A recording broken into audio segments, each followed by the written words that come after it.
యెహోవా నీవు చేసిన దానికి ప్రతిఫలమిచ్చును. రూతు 2 అధ్యాయము 12వ వచనము.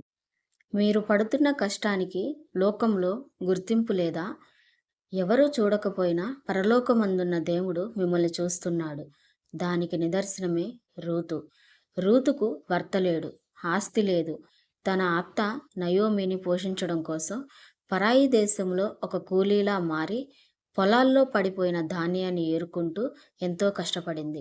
ఆ శ్రమను, ఆమె నమ్మకత్వాన్ని దేవుడు చూశాడు. అందుకే దేవుడు బోయాజు ద్వారా రూతుతో ఇలా పలికించాడు. నీవు చేసిన దానికి యెహోవా ప్రతిఫలమిచ్చును. ఆయన రెక్కల క్రింద ఆశ్రయము చుచ్చుటకు నీవు వచ్చితివి. ఆయన నీకు సంపూర్ణ బహుమానమిచ్చును.